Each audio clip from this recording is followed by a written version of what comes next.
زیاد شود ضعیف غلیظ میشه. عذرخواهم.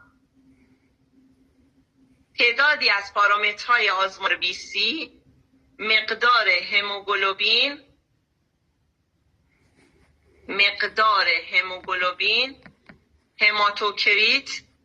هماتوکریت و غیره افزایش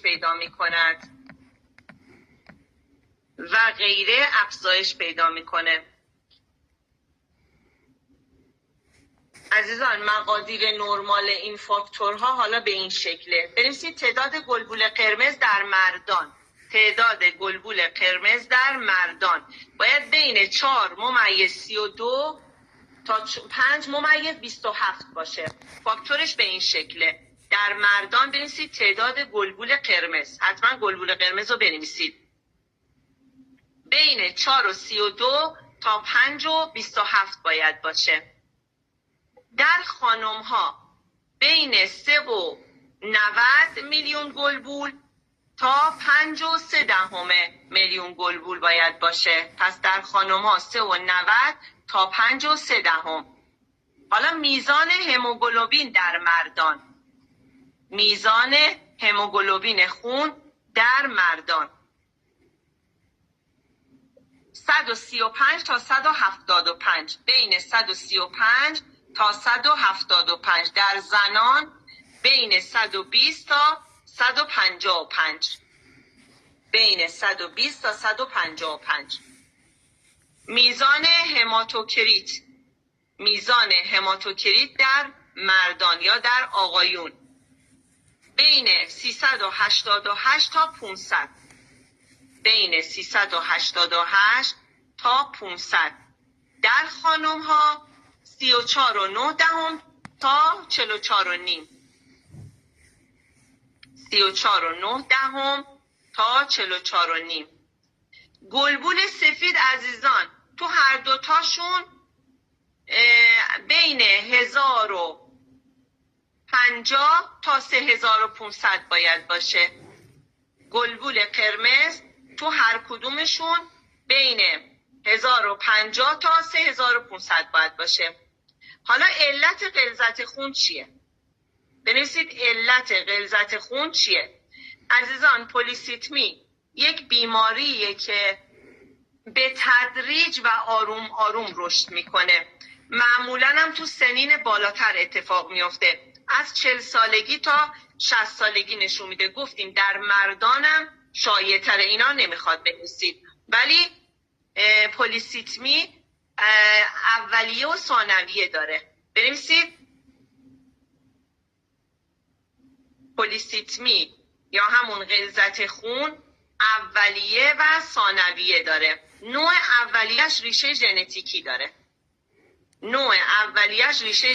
داره. فرد وقتی به دنیا میاد اصلا با خودش میاره، از پدر مادرش بالاخره از اجدادش به ارث با خودش میاره و توی زمانی این بروز میکنه. ما نمیتونیم بگیم نوزاد حالا دچار غلظت خون قطعا میشه، که این اصلا غلظت خون توی کودکان و تو بزرگسالان مستثنا نیست. یعنی فقط نمیتونیم بگیم مختص بزرگسالانه. چرا؟ چون خردسالان، کودکان و نوجوانان دچار غلظت خون میشن. اینو حتما بدونید. پس نوع اولیش ریشه ژنتیکی داره، یادداشت کنید. در نوع ثانویه پلیسیتمی یکی دیگر از عوارض بیماری‌های دیگر مانند بیماری‌های قلبی و عروقی یا ریوی است. یعنی باعث این بیماری ها میشه. یکی دیگر از عوارض بیماری‌های مانند بیماری‌های قلبی و عروقی و ریوی است. عزیزان غلظت خونا میتونه توی مناطقی که مثلا تو ارتفاعات، توی کوهستان ها که اون وقتی هر چی میریم از سطح زمین بالاتر دچار کمبود اکسیژن بیشتری میشیم. پس توی اونایی که توی ارتفاعات زندگی میکنن، توی کوهستان ها زندگی میکنن یا مناطق آلوده هستن، خب اینا بیشتر در معرض چی هن؟ اینا بیشتر در معرض غلظت خون هستن. خب گفتیم علت غلظت خون چیه؟ یه توضیح دادیم. حالا بنویسید تنش و استرس های عصبی.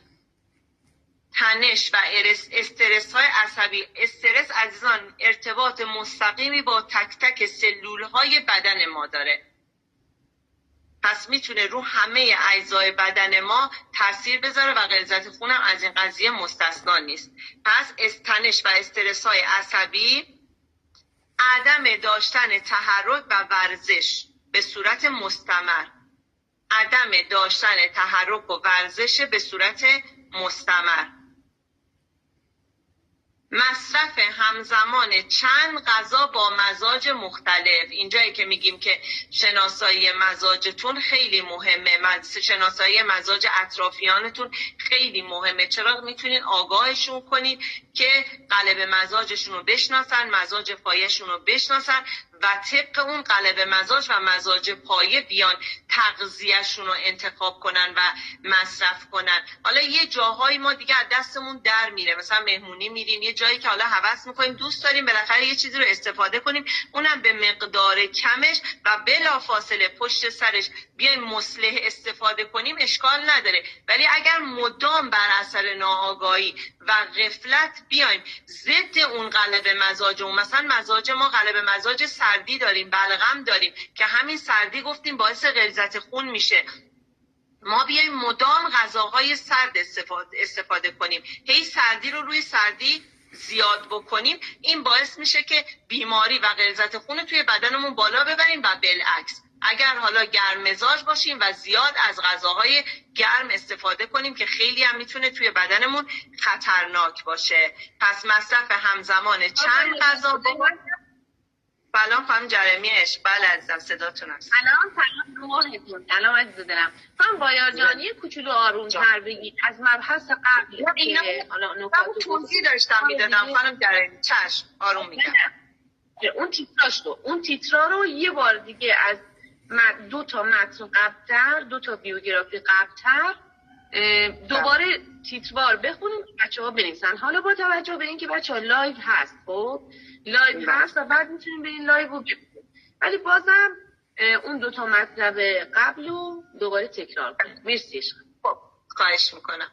و گفتیم که عزیزان علائم غلظت خون رو گفتیم، حالا سرعتی میگم چون میخوایم به درمانش هم برسیم دیگه. اختلال بینایی، خستگی و ضعف عمومی، سردرد و سرگیجه، دیگه توضیحاتش رو نمیدم، تنگی نفس، خارش پوست، گفتیم مخصوصا بعد از استحمام گرم که میکنیم بر اثر افزایش هیستامین توی بدنمون دچار خارش پوست میشیم، گرفتگی و مرمور دست و پا، خونریزی بینی، آرام شدن جریان خون در رگ‌ها که باعث چی میشه؟ کبودی انگشتان دست میشه، تیرگی لب میشه و اختلال در تنفس به وجود میاد، آمبولی ریه و لخته شدن خون، خطر سکته قلبی و مغزی هم که افزایش میده. این از علائم غلظت خون بود عزیزان. گفتیم غلظت خون روی درد مفاصل ما میتونه اثر بذاره. علت‌های غلظت خون رو داشتیم میگفتیم. علت غلظت خون گفتیم یکی تنش و استرس و اضطرابه که میاد تاثیر مستقیم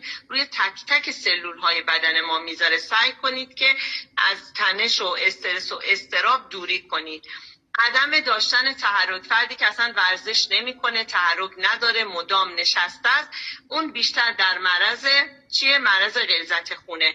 گفتیم مصرف همزمان چند تا غذا با مزاج مختلف، از مزاجش اطلاع نداره، از قلبش اطلاع نداره، میاد غذایی استفاده میکنه که با اون طبع و مزاجش ناسازگاری داره، این میاد هم افزایش بیماری رو تو بدنش، خطر اطلاع به خیلی از بیماری ها رو توی بدنش افزایش میده و هم یکی از بیماری ها غلظت خونه که خیلی هم مهمه. من حالا اینجا بنویسید عزیزان، یواشتر میگم. مصرف غذاهای چرب و شیرین با غذاهای سرد، مصرف غذاهای چرب و شیرین با غذاهای سرد. حواستون باشه فردا شب یلدا، خیلی از عزیزان 2-3 شب حالا رفتن پیشواز یلدا، زودتر یلدایی میگیرن. حواستون باشه که شب یلدا حالا همه چی سر سفره هامون هست ماشاءالله. آجیل داریم، تخمه داریم، دیگه بهتون بگم هندوانه داریم، بعضیا آش رشته درست میکنن، شلغم درست میکنن، لبو حالا بر اساس اینکه هوام سرد شده لبو درست میکنن، شیرینی دارن سر سفره هاشون. شما حواستون به بدنتون باشه، حواستون باشه که دارید چی استفاده میکنید. سعی کنید که از 1-2 مدل غذا بیشتر استفاده نکنید و بعدش هم انشالله به امید خدا برای پاکسازی بدنتون اقدام کنید و این اطلاعات ثانی رو از آن داشته باشید. خب استفاده سیگار و دخانیات که گفتم الان باب شده، جوونامون هر کدومش یه دونه سیگار گوشه لبشونه و خانمامون هم که دیگه ماشاءالله دست به قلیونشون خیلی عالی شده. پس استعمال سیگار و دخانیات که باعث میشه از آن اکسیژن رسانی توی خون بیاد پایین. خب حالا چه غذاهایی باید استفاده کنیم که چه غذای استخوان باعث غلظت خون توی بدن ما میشه؟ چه غذاهایی باعث غلظت خون توی بدن ما میشه؟ غلظت خون توی بدنمون افزایش میده. گفتیم سبک زندگی و روشی که ما انتخاب میکنیم تاثیر بسزایی توی سلامت بدنمون و پیشگیری داره. بنویسید عزیزان. سبک زندگی که ما انتخاب میکنیم، سبک زندگی که ما انتخاب میکنیم همون تغذیه‌مون هم عزیزان شاملش میشه، همون استفاده نکردن از دود و قلیون هم شاملش میشه، همه اینا خوابمون شاملش میشه، همه اینا شامل سبک زندگی میشه. سبک زندگی که ما انتخاب میکنیم تأثیر بسزایی در سلامت شما و پیشگیری از ابتلا به این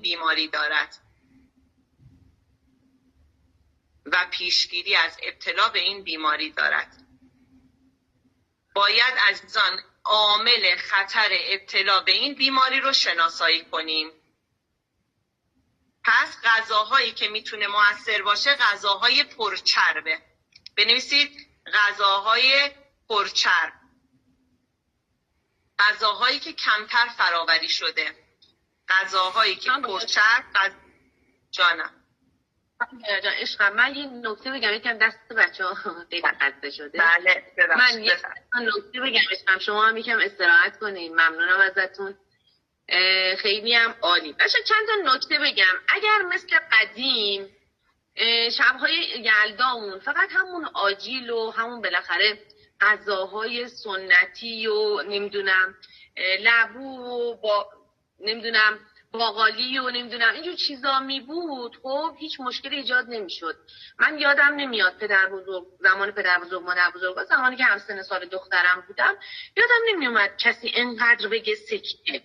ولی الان آمار سکته خیلی زیاد شده. صحبت میکنیم با سلام مجروح، میگه پسر خواهرم 25 ساله بوده توی خواب سکته کرد، داماد فلانمون توی مثلا خواب توی 35 سالگی سکته کرده، پشت ماشین سکته کرده، داشته میرفته سر کار سکته کرده. اینا به چه علته؟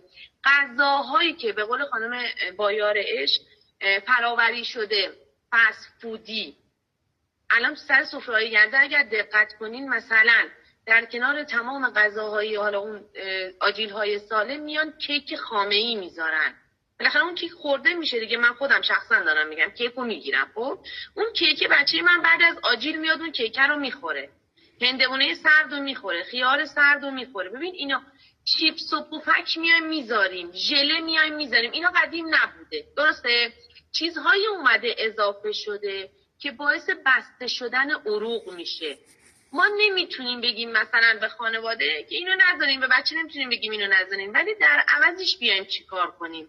بیایم پاکسازی رو بگیم حالا خب شب یلدا که گذشت، بعدش بیایم پاکسازی رو انجام بدیم، مخصوصا سن بالاهامون حتما باید پاکسازی رو انجام بدن، مخصوصا حالا که چون شب یلدا هم میفته توی شب‌های زمستان.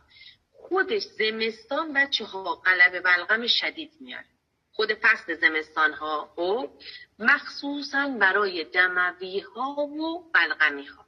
اینو یادتون باشه تمام دموی ها و بلغمی ها باید فصل زمستان پاکسازی بشن، وگرنه میشه سکته در فصل بهار. اینو با قاطعیت دارم بهتون میگم. کسایی که توی فصل زمستان بلغم توی بدنشون بمونه، نشست کنه، پخته بشه، میشه چی؟ سکته در فصل بهار، حالا یا اول تابستان. ولی این افراد زمانی که میان توی زمستان پاکسازی میکنن انگار اون بلغمه پخته میشه توی بدن توسط دمنوش های گرم، توسط روغن تراپی ها، توسط دانه های مغذی که میاد طحال رو تقویت میکنه. طحال وقتی تقویت بشه سیستم ایمنی بدن تقویت بشه و اتفاقات خوبی میفته.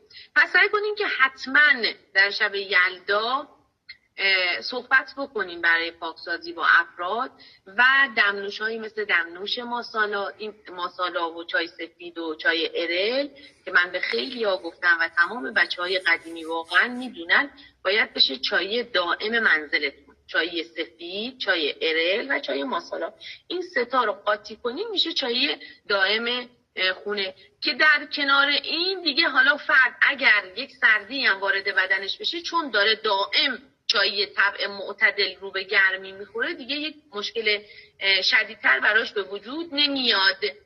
و حالا در کنارش میتونین روغن ها رو توی سوپ استفاده کنین، توی سوپ غذاییتون. میتونین آخر شب مثلا یک روغن فندقی، روغن مثلا گردویی، روغن بادامی استفاده کنین. بچه هاتون قبل از حالا صبحش که میخواد شب حالا پرخوری و روغنخوری داشته باشن حتما روغن بادامو بهشون بدین. تأکید میکنم حتما روغن بادام بهشون بدین. با این ویروسی که اومده، با این آنفولانزایی که اومده، روغنخوری تشدید میکنه این آنفولانزا رو توی بدن. اگر وارد بدن بشه، حالشون دید و بازدید هم هست، حداقل اون بچه روغن بادامو خورده باشه که ویروس توی بدنش نمونه، حداقل دفع بشه. صبح و شبش روغن بادامو بچه ها بدین. چای گرم حتما استفاده کنین و همچنین ریز میور هم میتونین. ریز میورم با نبات دم کنین. خیلی از افراد میگن خانم جرمی چون ریز میوه فشار رو میندازه، ریز میور رو با نبات دم کن.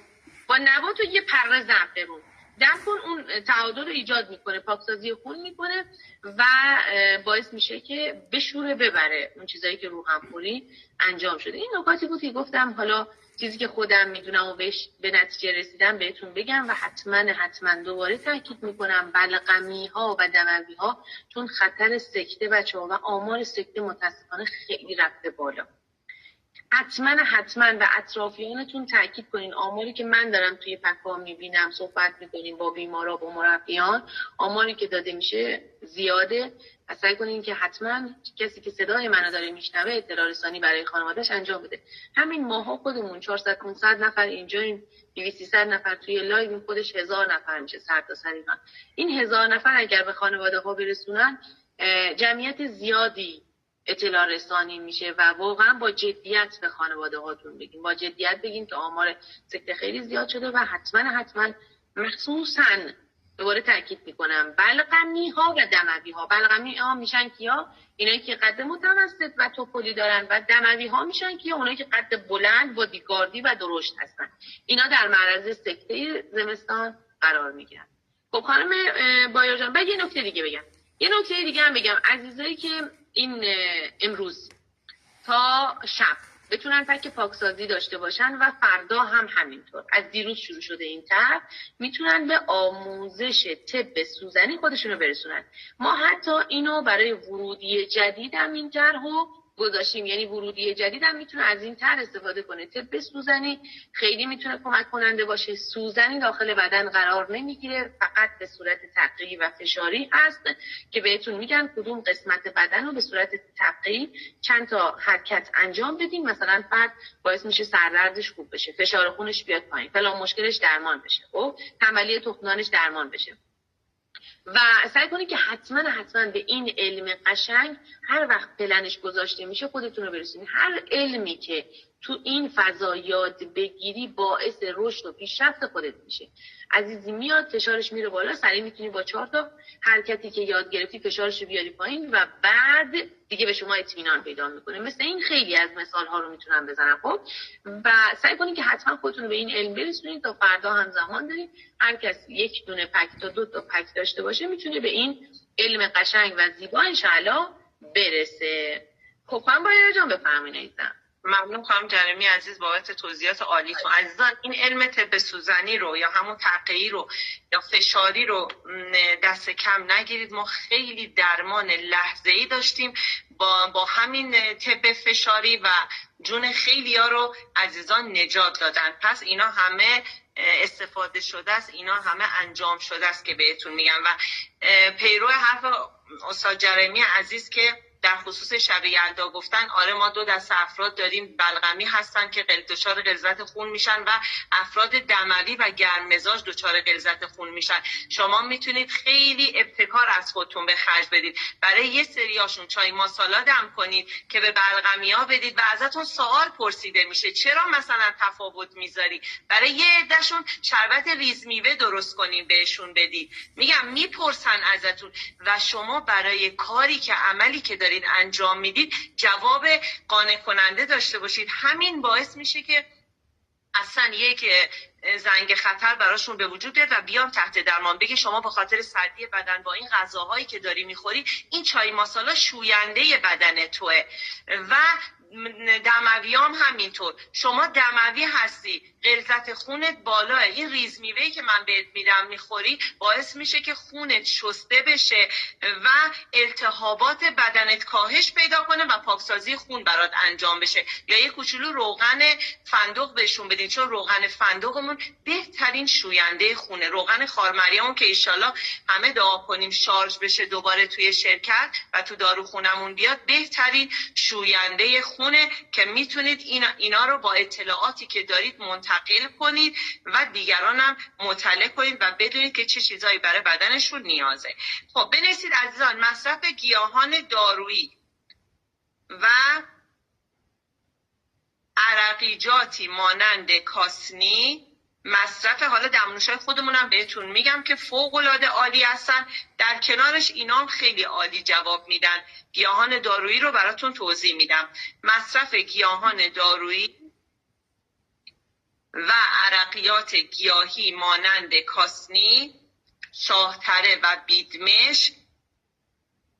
کاسنی، شاهتره و بیدمش، این 3 تا عرق برای کیا خوب عزیزان؟ برای دموی ها، گرم مزاج ها که به خاطر گرمای بالا دچار غلظت خون شدن. خاصیت تصفیه کنندگی دارد. خاصیت تصفیه کنندگی دارد و در درمان از جایگاه ویژه‌ای برخوردار است. و در درمان از جایگاه ویژه‌ای برخوردار است. خب پس اون ایجاد تعادل عزیزان در رژیم غذایی و استفاده از مواد طبیعی و چه کار میکنه؟ به بهبود کیفیت خون و جلوگیری از عوارض ناشی از غلظت خون کمک میکنه. این نکته رو بنویسید. استفاده از مواد طبیعی،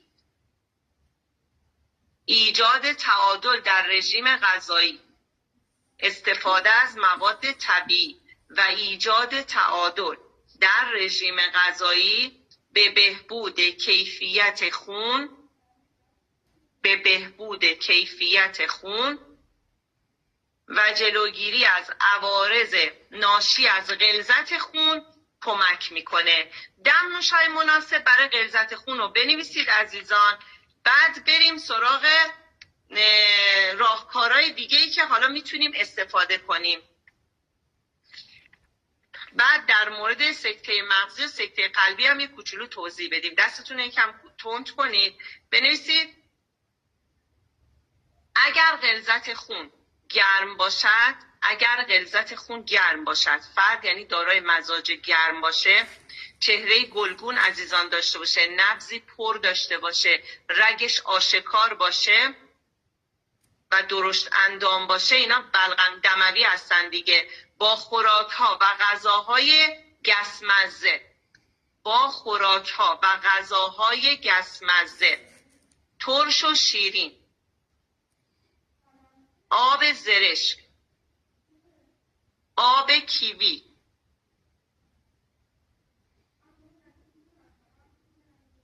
از این غذاها عزیزان میتونن استفاده کنن. پس غذاهای گسمزه که ترش و شیرینن، آب زرشکن، آب کیوی هستن، اینا خیلی عالیه براشون. آب انار عزیزان، آب انار خیلی عالیه که از غلظت خون توی بدنشون جلوگیری کنه یا کنترلشون کنه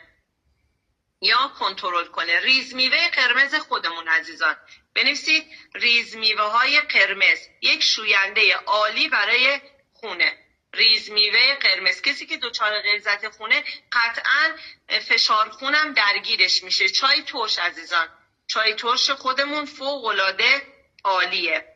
چای ترش. دمنوش خارمریم شاهتره کاسنی، کسی که دچار غلظت خونه درگیری کبدم پیدا میکنه، پس باید کبد پاکسازی بشه، طحال تقویت بشه و درمان برای فرد اتفاق بیفته. دمنوش گفتیم خارمریم شاهتره کاسنی، دمنوش کاسنی خالص، دمنوش کاسنی خالص. دمنوش توت فرنگی، دمنوش توت فرنگی فوق العاده عالی عزیزان. دمنوش آلبالو، چای سیاه، دمنوش کرنبری، آب زبان ترکیبی، دهلیمو.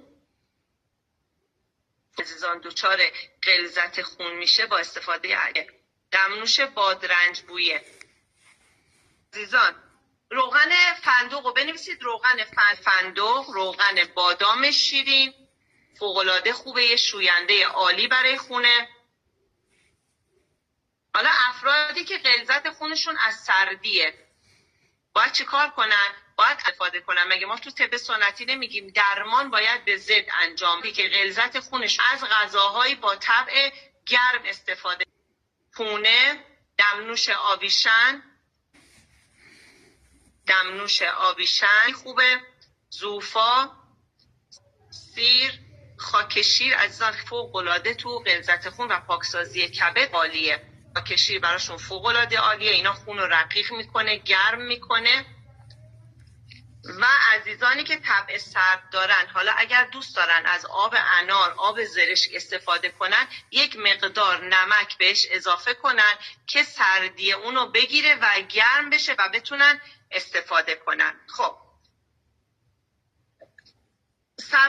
عزیزان سبزیجات سبز و برگدار، سبزیجات سبز و برگدار مثل چی؟ مثل اسفناج، کاهو، کلم بروکلی، جعفری، اینا سرشار از ویتامین کا و آنتی اکسیدانه، برای بهبود سلامت الالا. ساردین و ماهی خونو رقیق میکنه، ماهیای چرب سالمون، قزلالا، ساردین سرشار از ویتامین سی و آنتی اکسیدان بالاه. الان عزیزان فصل چیه؟ فصل اناره.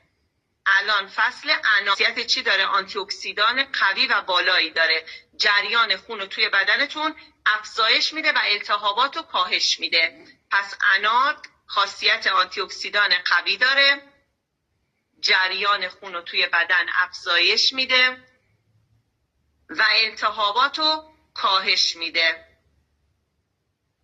توت ها عزیزان عالیه، مثل زغال اخته، از خانواده توت، زغال اخته، تمشک که ما تمشک آبی رو داریم توی شرکت خودمون عزیزان، میتونید از دمنوش تمشک آبی استفاده کنید.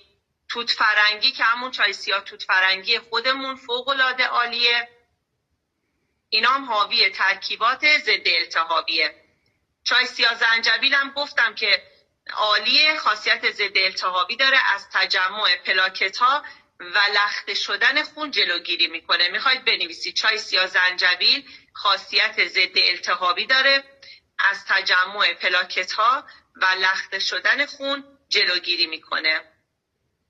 زردچوبه عزیزان فوق العاده خوبه. چرا؟ چون حاوی کرکمینه، خون رو رقیق میکنه.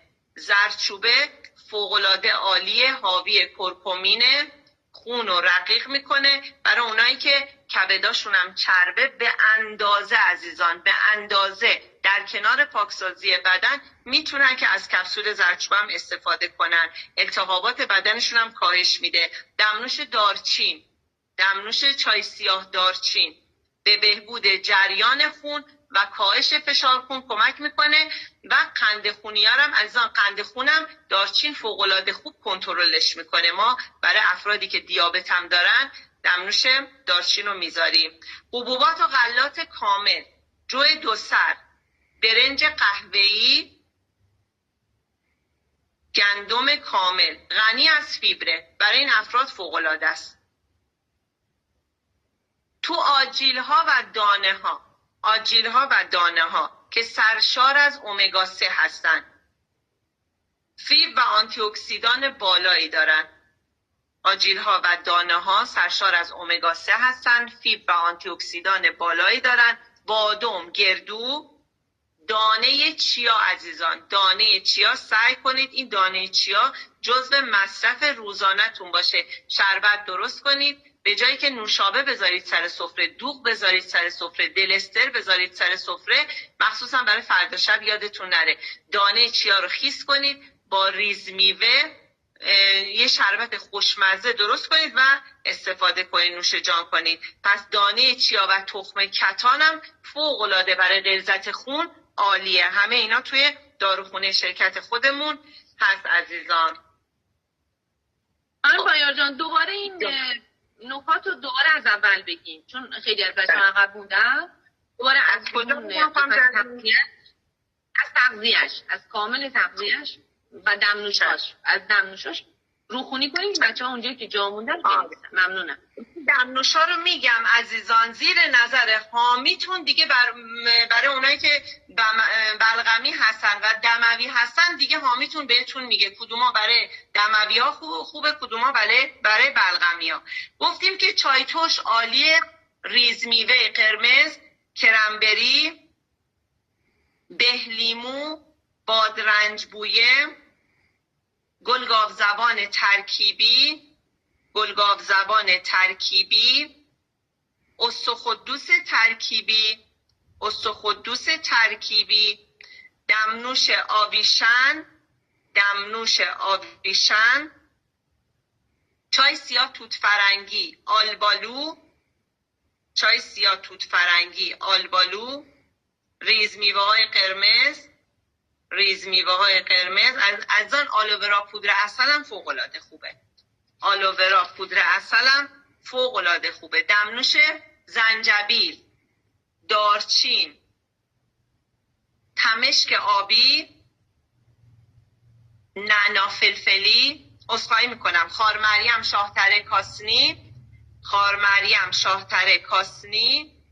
روغنامون عزیزان، همه روغنامون فوق العاده است، شوینده عالی برای خونه. ولی روغن خارمریم، روغن فندق و روغن بادام تخصصی تره. روغن خارمریم، فندق و روغن بادام. توی دانه هامون هم عزیزان گفتیم دانه چیا و دانه کتان. بادام و گردو هم که جزو آجیل ها و دانه ها بود، بادام و گردو. عرقیجات گفتیم عرق شاهتره، بیدمش، عرق کاسنی، عرق شاهتره، بیدمش، کاسنی. خاک شیرم فوق العاده عالیه، هم کبد رو پاکسازی میکنه، هم غلظت خون رو کاهش میده. عناب عزیزان، عناب فوق العاده عالیه. یکی از بهترین انتخاب ها برای درمان غلظت خون عنابه که ما اگه توجه کرده باشید دمنوش خارمریم شاهتره کاسنی رو که میگیم با چند تا دونه عناب استفاده کنید، دم کنید و استفاده کنید. سرکه سیب هم اضافه کنید عزیزان. سرکه سیب خیلی از غلظت خون جلوگیری میکنه، پیشگیری میکنه از غلظت خون. سبزیجات سبز و برگدار، سبزیجات سبز و برگدار مثل چی؟ مثل اسفناج، کاهو، کلم بروکلی، جعفری که سرشار از ویتامین K و آنتی اکسیدان هستند. به بهبود سلامت عروق و لخته شدن خون کمک میکنه. ماهی ها عزیزان، ماهی چرب سالمون، پزلالا، ساردین و ماهی تون. اینا هم گفتیم خون رو رقیق میکنه، اسیدای چرب امگا 3 داره. مرکبات گفتیم پرتقال، لیمو، گیری فرود سرشار از ویتامین C و آنتی اکسیدانه، باعث تقویت عروق و بهبود جریان خون میشه. از انار گفتیم عزیزان، گفتیم انار فوق العاده است. آب انار، آب زرشک و تمشک فوق العاده عالیه. اونایی که گفتیم سرد مزاج هستن میتونن استفاده کنن ولی یه کوچولو نمک بهش اضافه کنن. انار خاصیت آنتی اکسیدانی قوی داره، جریان خون رو افزایش میده و التهابات رو کاهش میده. از خانواده توت ها گفتیم زغالخته، تمشک و توت فرنگی که گفتیم تمشک و توت فرنگی توی داروخونه خودمون هست و زغالختم عزیزان ترکیبی از ریز میوه ها هست که ما تو ریز میوه هامون 7 تا میوه خوش داریم که فوق العاده هر کدومشون خاصیت فوق العاده ای دارن. زنجبیل و دارچین گفتیم فوق العاده عالیه، به بهبود جریان خون، کاهش فشار خون کمک میکنه، خاصیت ضد التهابی داره، از تجمع پلاکت ها و لخته شدن خون جلوگیری میکنه. و زردچوبه هم گفتیم که حاوی کرکمینه، خون رو رقیق میکنه و التهاب رو کاهش میده. خب حالا گفتیم که چه ارتباطی، تایمم نداریم ولی یه ارتباط کوچیک که نه ارتباط بزرگ عوارض غلظت خون با سکته مغزی و فشار خون رو بگیم. عزیزان زمانی که غلظت خون زیاد میشه یعنی گلبول قرمز خون توی رگ‌های ما بیشتر از حجم خون ما میشه، میاد انسداد به وجود میاره، لختگی به وجود میاره، اون اکسیژن رسانی دیگه توی بدن ما کم میشه. خب همین باعث میشه که فرد دچار چی بشه؟ سکته قلبی و مغزی بشه یا دچار فشار خون بالا بشه. خب بنویسید اینجا را سکته قلبی و مغزی، ارتباط سکته قلبی و مغزی با غلظت خون. افزایش غلظت خون، ارتباط سکته قلبی و مغزی با غلظت خون. افزایش غلظت خون خطر تشکیل لخته در رگ‌ها را بالا میبرد. خون خطر تشکیل لخته در رگ‌ها را بالا میبرد که ممکن است به ترومبوز وریدی عمقی یا آمبولی ریوی منجر شود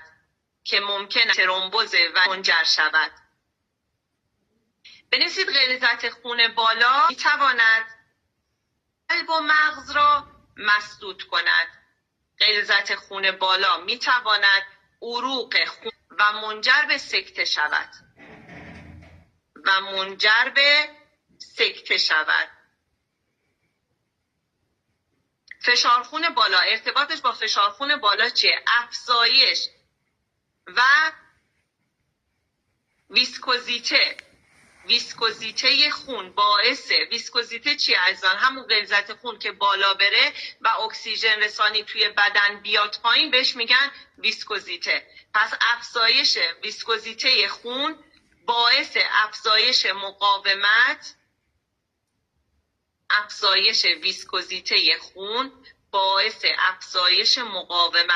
در برابر جریان خون و بالا رفتن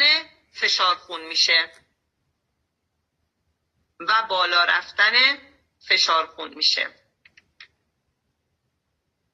سخن پایانی هم که عزیزان بخوام بهتون بگم، غلظت خون به عنوان یک عامل کنترل شده است. یعنی اگر که ما این راهکارهایی که گفتیم، اون تغذیه، سبک زندگی، اعصاب و روان، اینا کنترل بشه، پس یک بیماریه که ما میتونیم کنترلش کنیم. نقش مهمی تو سلامت و سالم بودن ما داره. خطر ابتلا به سکته مغزی، سکته قلبی، فشار خون، دیابت و آسیب زدن به کلیه‌های ما رو میاد کاهش میده. چرا؟ چون همه ارگان‌های بدن و همه سیستم‌های بدن ما با هم ارتباط مستقیم دارن. زمانی که فشار خون ما بالا باشه میاد کلیه‌های ما رو هم درگیر میکنه و کل اجزای بدن ما درگیر میشه و اتفاقات ناگواری میفته. انشالله که مطالب امروز براتون